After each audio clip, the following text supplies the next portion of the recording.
कुंज live news के एक नए वीडियो में मैं शिव सिंह आप लोगों के सामने हाजिर हूँ।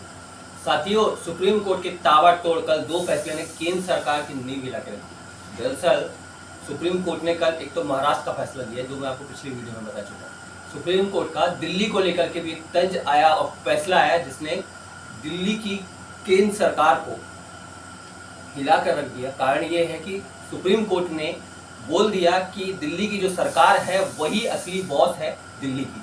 दरअसल राज्यपाल को लेकर के लगातार अरविंद केजरीवाल कई सालों से शिकायत करते थे। राज्यपाल सारे कामों में अड़ंगा डालते थे। दरअसल दिल्ली में केंद्र सरकार और राज्य सरकार, राज्य के पास शक्तियां कम हैं, बजाय इसके जो दूसरे राज्य हैं वहां पर पुलिस और सब कुछ, जमीन, कानून, सारा फैसला राज्य सरकार के हाथ में होता है, राज्य सरकार के पास रहता है। राज्य सरकार अधिकारियों को भी नियुक्त करती है, लेकिन दिल्ली में सब कुछ ऐसा नहीं है। दिल्ली में केंद्र सरकार है, केंद्र सरकार के पास सारे अधिकार होते हैं। उसमें पुलिस की बात कर लिया जाए, जमीन की बात कर लिया जाए, कानून की बात कर लिया जाए, ये तीन पावर केंद्र सरकार के पास है।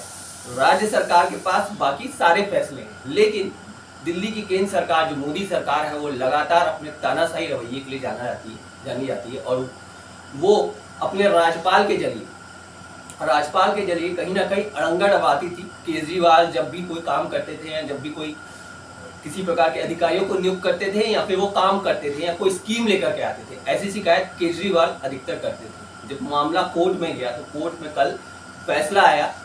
चंचूड़ की टीम, 5 पीठ सदस्यों की जो टीम थी, उन्होंने फैसला दिया और कहा कि राज्यपाल के पास, मतलब केंद्र सरकार के पास पुलिस, जमीन और कानून ही एकमात्र अधिकार है, बाकी सारे अधिकार राज्य सरकार के पास में है। उसके अलावा कोर्ट ने कहा कि प्रशासनिक सेवा का अधिकार चुनी हुई सरकार के पास होना चाहिए। एलजी के पास दिल्ली से जुड़े सभी मुद्दों पर व्यापक प्रशासनिक अधिकार नहीं हो सकते। एलजी की जो शक्तियां हैं वो दिल्ली विधानसभा और निर्वाचित सरकार की शक्तियों में हस्तक्षेप करने का अधिकार नहीं देती है। ऐसा सख्त टिप्पणी करते हुए सुप्रीम कोर्ट के जज ने कहा। साथ ही साथ कहा कि दिल्ली सरकार विभिन्न अधिकारियों की तैनाती कर सकेगी और साथ में तबादले भी कर सकेगी। मतलब तबादले और सरकार विभिन्न अधिकारियों को नियुक्त करने का अधिकार भी दिल्ली सरकार को दिया हुआ है। दिल्ली से जुड़े जिन मुद्दों पर केंद्र सरकार का कोई कानून नहीं है, मतलब किसी प्रकार का कानून नहीं है जो केंद्र सरकार के अंतर्गत नहीं आता, उन मामलों पर दिल्ली की चुनी हुई जो सरकार है वही फैसला करेगी, ऐसा सुप्रीम कोर्ट ने कहा। और साथ के साथ जो फैसला है वो पक्ष में दिया केजरीवाल के। ये बात सुन करके केजरीवाल ने और आम आदमी पार्टी ने खुले दिल से सुप्रीम कोर्ट के इस फैसले को स्वीकार किया और साथ के साथ कहा कि आने वाला जो समय है, जो जनता है वो बताएगी केंद्र सरकार को। साथ के साथ कहा कि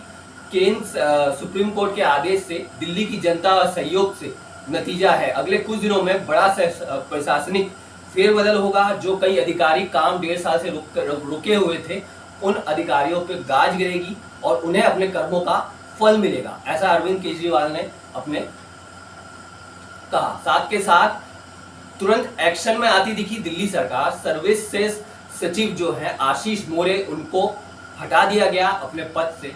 उम्मीद है आने वाले समय में दिल्ली सरकार लगातार जो मोदी गवर्नमेंट के लिए काम कर रही थी, केंद्र सरकार के लिए काम कर रहे अधिकारियों पर लगातार ताबड़तोड़ एक्शन लेगी, साथ के साथ उन्हें अपने पद से हटाएगी, ऐसा उम्मीद जताई जा रही है। तो साथियों, हमारा ये वीडियो कैसा लगा? सुप्रीम कोर्ट के लगातार कल 2 बड़े फैसलों ने कहीं ना कहीं मोदी सरकार की नींव हिला करके रख दी है और ये चीज बता दिया है कि केंद्र सरकार लगातार जो कई सालों से काम कर रही है भारत में, वो कहीं ना कहीं असंवैधानिक तरीके से कर रही है, इलीगल तरीके से कर रही है। क्योंकि महाराष्ट्र में जो केंद्र सरकार ने सुप्रीम कोर्ट ने महाराष्ट्र के मामले में कुछ डिसीजन तो नहीं लिया, लेकिन हाँ, जो तल्ख उनकी टिप्पणी थी और जो कहा राज्यपाल के बारे में, वो भी देखने योग्य है। तो साथियों, आप डिसीजन लीजिए, क्या मोदी सरकार, केंद्र सरकार की उनको झटका लगा कि नहीं लगा? आने वाले समय में 2024 में क्या होने वाला है, कमेंट करके जरूर से बताइएगा। और हमारे चैनल को सब्सक्राइब करिए, शेयर करिए। फिलहाल के लिए इस वीडियो से मैं विदाई चाहूँगा। आगे फिर नए वीडियो के साथ हाजिर होऊंगा। मैं शिव कुमार सिंह, नमस्कार।